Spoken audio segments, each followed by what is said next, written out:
नमस्कार दोस्तों, राधे राधे। आपका इस वीडियो में स्वागत है। इस वीडियो में मैं आपके लिए गणेश चतुर्थी की व्रत कथा लेकर आई हूँ। कथा इस प्रकार से है। पार्वती जी ने गणेश से पूछा कि अगहन मास की कृष्ण चतुर्थी को किस गणेश की पूजा किस ढंग से करनी चाहिए। गणेश जी ने कहा कि हे माता, अगहन माह में पहले ही कही गई विधि से गजानन नामक गणेश जी की उपासना करनी चाहिए। इसके पश्चात अर्घ देना चाहिए। सारे दिन व्रत कर पूजन के पश्चात ब्राह्मणों को भोजन कराकर जौ, चावल, चीनी, तिल और घी की सामग्री बनाकर हवन करावें तो वह अपने दुश्मन को भी वश में कर सकता है। इस बारे में हम तुम्हें एक पुरानी कथा सुनाते हैं। पुराने समय में त्रेता युग में दशरथ नामक एक राजा थे। वे राजा शिकार के करने में बहुत ही शौकीन थे। एक बार भूल से उन्होंने श्रवण कुमार नामक एक ब्राह्मण का शिकार करने में वध कर दिया था। उसके अंधे माता पिता ने दशरथ को श्राप दिया कि जिस तरह हम पुत्र वियोग में मर रहे हैं उसी तरह तुम भी एक दिन पुत्र शोक में मरोगे। इससे राजा बहुत चिंतित हुए। उन्होंने पुत्रेष्टि यज्ञ करवाया। इस यज्ञ के कारण जगदीश्वर श्री रामचंद्र 4 भुजाओं वाले रूप में अवतार लिया और लक्ष्मी जी सीता जी के रूप में पृथ्वी पर अवतरित हुई।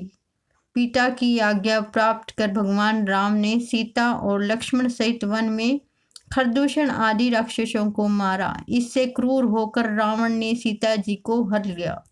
सीता जी के हरण से के दुख में भगवान पंचवटी को छोड़कर ऋष्यमुख पर्वत पर जाकर सुग्रीव के साथ मित्रता की। इसके पश्चात हनुमान आदि वानर सीता जी की तलाश करने में लग गए। ढूंढते ढूंढते वानरों ने गिद्धराज संपाति को देखा। संपाति ने इन वानरों को देखकर पूछा कि तुम कौन हो? इस वन में क्या करने आए हो? तुम्हें किसने भेजा है? संपाति के ऐसा पूछने पर वानरों ने कहा कि दशरथ के पुत्र श्री राम जी की सीता और लक्ष्मण सहित दंडक वन में आए हैं।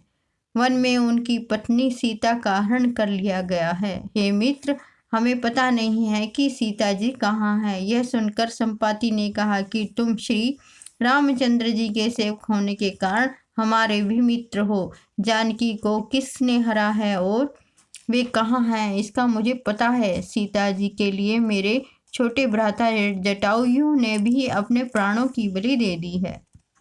भगवान श्री राम जी को स्मरण कर जटायु ने अपने प्राणों को छोड़ा है। यहाँ की कुछ दूरी पर समुद्र है जिसके उस पार राक्षस नगरी है। उस नगरी में शीशम के पेड़ के नीचे सीता जी बैठी हुई हैं। रावण द्वारा हरण की गई सीता मुझे अभी भी दिख रही है। मैं आपको सत्य बता सकता हूँ। समस्त वानरों ने केवल हनुमान जी की परम बलशाली हैं, इसीलिए उन्हें वहां जाना चाहिए। वे ही हमारे बल से अपने बल से समुद्र को लांघ सकते हैं।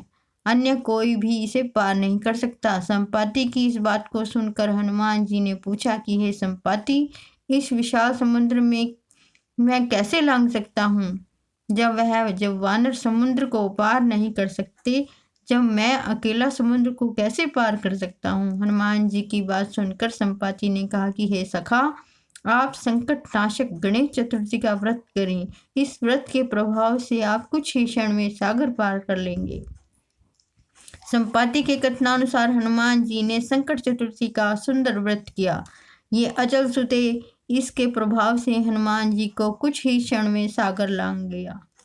इस संसार में इस व्रत के समान अन्य कोई व्रत सुखदायक नहीं है। कृष्ण जी कहते हैं कि धर्मराज युधिष्ठिर, आप भी इस व्रत को करें। इस व्रत के करने से आप शीघ्र ही अपने शत्रुओं को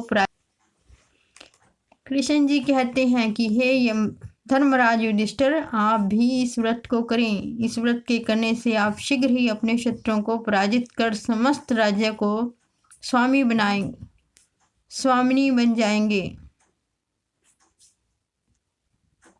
शत्रुओं को पराजित करके समस्त राज्य के स्वामी बनेंगे। देवकी नंदन श्री कृष्ण के वचनों को सुनकर